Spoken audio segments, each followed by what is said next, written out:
તમને બધાને જય શ્રી કૃષ્ણ, રાધે રાધે, જય માતાજી। તમે બધા કેમ છો? તમે બધા મજામાં છો?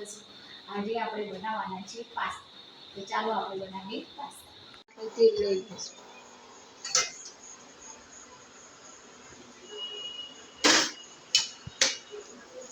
એક પરી જેટલું તેલ લઈ લીધું છે અને પછી આ બે મરચાં, લસણ અને ટામેટાં એ બધા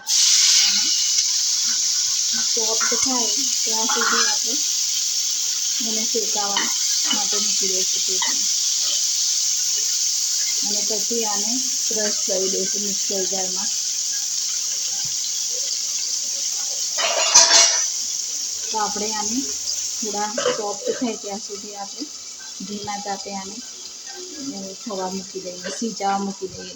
જ્યારે આ એકદમ સોફ્ટ એટલે કે નરમ પડી જશે પછી આને મિક્સર જારમાં આપણે બધું ક્રશ કરી। જો આપણા તેલ છૂટું પડી ગયું છે। હવે આપણે આ બંધ કરી દઈશું અને આની ગ્રેવી બનાવી દઈશું। પાસ્તા બનાવવા માટેની આ ગ્રેવી આપણી તૈયાર થઈ ગઈ છે। આ તેલમાં બધું સાતળી દીધું, લસણ, મરચાં અને ટામેટાં, અને તેલ હવે છૂટું પડી ગયું છે એટલે બંધ કરી દઈશું। સોફ્ટ થઈ ગયા છે ટામેટાં, એકદમ નરમ પડી ગયા। હવે ગ્રેવી બનાવીને પાસ્તા બનાવી દઈશું આપણે અને ઠંડુ પડવા દઈએ અને આપણે મિક્સર જારમાં ગ્રેવી બનાવી દઈશું।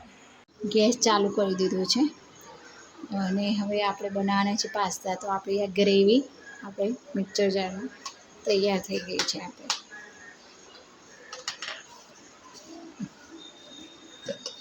આ ગ્રેવી આપણી તૈયાર થઈ ગઈ છે। તો આપણે હવે આના અંદર તેલ નાખી દઈશું।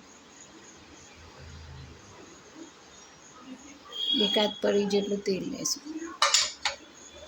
હવે આ ડુંગળી આપણે ઝીણી સમારેલી છે। ઝીણી પણ સમારો, ઊભી પણ સમારો, જેવી રીતે તમે સમારો, મોટી પણ સમારો તો પણ ચાલે। આપણે અહીંયા ઝીણી સમારી દીધી છે ડુંગળી અને આપણે સતળાવા દઈશું।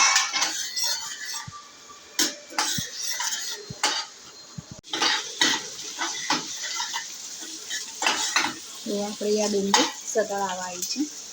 હવે આપણે આના અંદર નાખી દઈશું ગ્રેવી જે આપણે બનાવી હતી, લાલ ટામેટાં અને લાલ મરચાં અને લસણની જે ગ્રેવી બનાવી હતી એ આપણે નાખી દઈશું।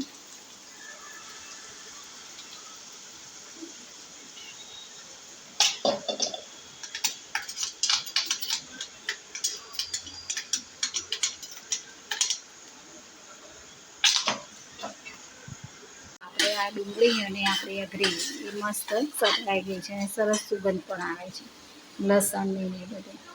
હવે આપણે આ થોડું પાણી છે એ પાણી એમાં એડ કરી દઈશું, પાણી ઉમેરી દઈશું અને આ મિક્સ કરી દઈશું। હવે આપણે આમાં ઉમેરીશું આપણે આ પીઝા અને પાસ્તાનો સોસ આવે છે। તમે પાસ્તામાં પણ વાપરી શકો, પીઝામાં પણ વાપરી શકો। તો એ સોસ આપણે અહીંયા 2 ચમચી લેવાનો છે અને તમારી જોડે જો આ સોસ ના હોય તો પણ ચાલી શકે, કોઈ જરૂરી નથી। હવે મારા જોડે પડેલો હતો એટલે મેં નાખ્યો છે। હવે આપણે ટામેટા સોસ છે એ પણ 1 ચમચી જેવું નાખી દઈશું તો ટેસ્ટ માટે, થોડો ટેસ્ટ સરસ આવશે। તો ટામેટા સોસ આપણે 1 ચમચી જેવું નાખી દીધું। હવે આપણે આમાં નાખી દઈશું મરચું સૂકું નાખીશું। આપણે લાલ મરચું તો ગ્રેવી બનાવવામાં લીધું જ છે એટલે બહુ વધારે આપણે લેવાનું નથી, નહીં તો બહુ તીખું બની જશે, સ્પાઇસી બનશે। તો આપણે 5 ચમચી જેવું લીધું છે મરચું લઈ લીધું। હવે આપણે અહીંયા મીઠું લઈશું। મીઠું પણ આપણે પાસ્તા છે એને આપણે બાફવા માટે પાણીમાં મીઠું નાખી અને બાફ્યા છે એટલે પાસ્તામાં મીઠું છે જ, એટલે આપણે આ ગ્રેવીના ભાગનું મીઠું એડ કરવાનું છે। એટલે આપણે અહીંયા અડધી ચમચી જેવું આટલું મીઠું લઈ લઈશું અને આ બધું સરસ મજાના, જો આપણા મસાલા કેટલા સરસ મજાના મિક્સ થઈ ગયા છે બધા। હવે આપણે છેલ્લે આમાં પાસ્તા એડ કરીશું। તો આપણે આ પાસ્તા એડ કરી દીધા। તો જો આપણા સરસ મજાના પાસ્તા જો કેટલા સરસ લાગે છે। તો આપણા આવા પાસ્તા સરસ આપણે ગ્રેવી સાથે મિક્સ થઈ ગયા છે. હવે આપણે આને થોડી વાર થવા દઈશું. જો આપણા પાસ્તા સરસ મજાના મસ્ત મજાના થઈ ગયા છે. જો કેટલો કલર પણ મસ્ત આવે છે અને સરસ સુગંધ પણ આવે છે અને ખાવાનું મન થઈ જાય. બહુ સરસ ટેસ્ટ આવે છે અને કલર પણ જો કેટલો મસ્ત આવે છે અને સરસ લાગે છે આપણા પાસ્તા. તો હવે થઈ ગયા છે પાસ્તા. તો આને આપણે ડીશમાં લઈ લઈશું. તો આપણે પ્લેટમાં લઈ લઈશું.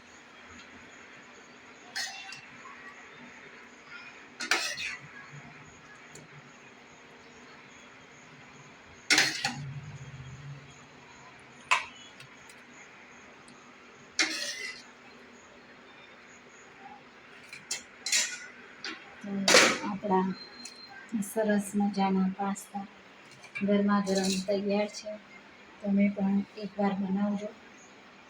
તો તમને કેવા લાગે છે અને તમે કેવી રીતે બનાવો છો એ ચોક્કસથી લખી અને તમે કહેજો. ને આ વિડીયો તમને સારું લાગ્યું હોય તો લાઈક, શેર અને સબસ્ક્રાઈબ કરજો.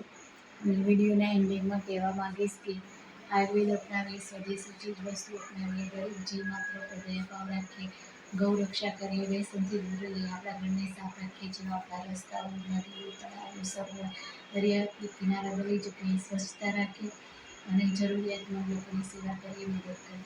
જય જવાન, જય કિસાન, જય વિજ્ઞાન, જય